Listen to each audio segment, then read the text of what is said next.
মহানায়ক উত্তম কুমার ও সবিতা বসুর সম্পূর্ণ বাংলা ছবির তালিকা। মানাক না মানাক তুমি দেখবে না, চোখ বন্ধ করে থাকবে। বিপদ কি জানো, চোখ বন্ধ করে থাকলে তোমার মুখটাই মনে পড়ে। এই ভিডিওতে আমরা জানবো উত্তম কুমার এবং সবিতা বসু দুজনে মিলে একসঙ্গে মোট কটি ছবি করেছিলেন আর সেই সব ছবির বক্স অফিস কিরকম ছিল।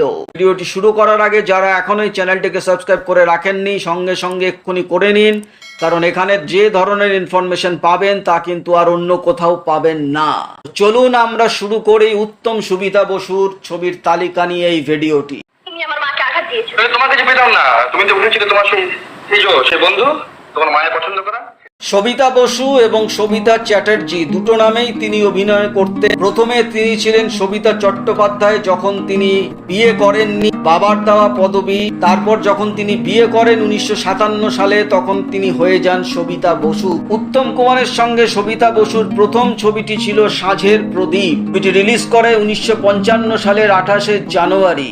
সুধাংশু মুখোপাধ্যায় ছিলেন এই ছবির পরিচালক এবং এই ছবিতে সবিতা বসু উত্তম কুমারের দ্বিতীয় নায়িকা হিসেবে কাজ করেছিলেন। সুচিত্রা সেন ছিলেন উত্তম কুমারের নায়িকা, সঙ্গে মলিনা দেবী, কবি বিশ্বাস, ধীরাজ ভট্টাচার্য, ভানু ব্যানার্জি, তুলসী চক্রবর্তী প্রচুর অভিনেতা অভিনেত্রীরা ছিলেন এবং বক্স অফিসে সাঁঝের প্রদীপ অ্যাভারেজ ব্যবসা করেছিল। এর পরের ছবি আসে দেবত্র। 8 এপ্রিল 1955 সালে দেবত্র ছবিটি মুক্তি পায়। এই ছবিতে উত্তম কুমারের নায়িকা ছিলেন সবিতা বসু। ছবিটি পরিচালনা করেছিলেন হরিদাস ভট্টাচার্য। কানন দেবী ছিলেন এই ছবির প্রডিউসার এবং অভিনেত্রীও ছিলেন এই ছবিতে। সঙ্গে অহিন্দ্র চৌধুরী, অনুপ কুমার, জহর রায় বিভিন্ন অভিনেতারা ছিলেন এবং বক্স অফিসে দেবত্র হিট করেছিল।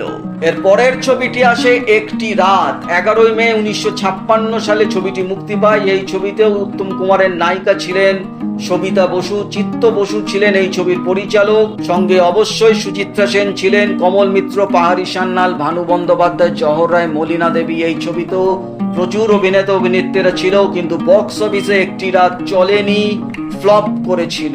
এর পরের ছবি আসে পুত্রবধূ। এই একই বছরে 5 অক্টোবর 1956 সালে ছবিটি মুক্তি পায় এবং এই ছবিরও পরিচালক ছিলেন চিত্ত বসু। এই ছবিতে মালা সিনহা ছিলেন উত্তম কুমারের নায়িকা, সঙ্গে ছবি বিশ্বাস, অনুপ কুমার, চন্দ্রাবতী দেবী বিভিন্ন অভিনেতা অভিনেত্রীরা ছিলেন এবং বক্স অফিসে পুত্রবধূ হিট করেছিল। এর পরের ছবি আসে নবজন্ম। এই ছবিটি মুক্তি পায় একই বছরে 1956 সালের 28 ডিসেম্বর। দেবকী বসু ছিলেন এই ছবির পরিচালক। এই ছবিতেও উত্তম কুমারের দ্বিতীয় নায়িকা হিসেবে অভিনয় করেছিলেন সবিতা বসু। প্রধান নায়িকা ছিলেন সাবিত্রী চ্যাটার্জি, সঙ্গে অরুন্ধতী দেবী, জহর গাঙ্গুলিরা ছিলেন এবং বক্স অফিসে নবজন্ম হিট করেছিল।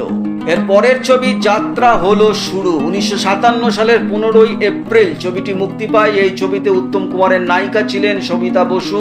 সন্তোষ গঙ্গোপাধ্যায় এই ছবির পরিচালক ছিলেন, সঙ্গে পাহাড়ি সান্যাল, নীতিশ মুখোপাধ্যায়রা ছিলেন এবং বক্স অফিসে যাত্রা হলো শুরু অ্যাভারেজ ব্যবসা করেছিল।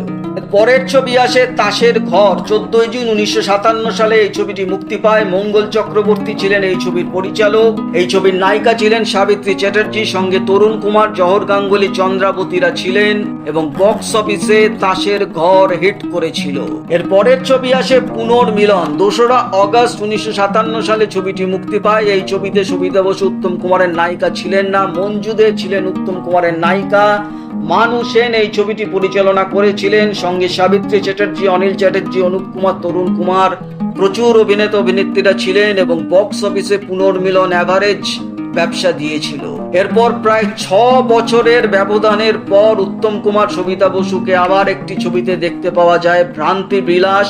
31 মে 1963 সালে ভ্রান্তি বিলাস মুক্তি পায়। এই ছবিরও পরিচালক ছিলেন মানু সেন। সাবিত্রী চ্যাটার্জি ও সন্ধ্যা রায় ছিলেন উত্তম কুমারের নায়িকা, সঙ্গে ভানু বন্দ্যোপাধ্যায়, তরুণ কুমার ছিলেন এবং বক্স অফিসে ভ্রান্তি বিলাস হিট করেছিল। উত্তম কুমার ও সবিতা বসু দুজনে মিলে মোট 9খানি ছবি করেছিলেন এবং তার মধ্যে 5টি ছবিতে উত্তম কুমারের নায়িকা বা সহনায়িকা ছিলেন সবিতা বসু।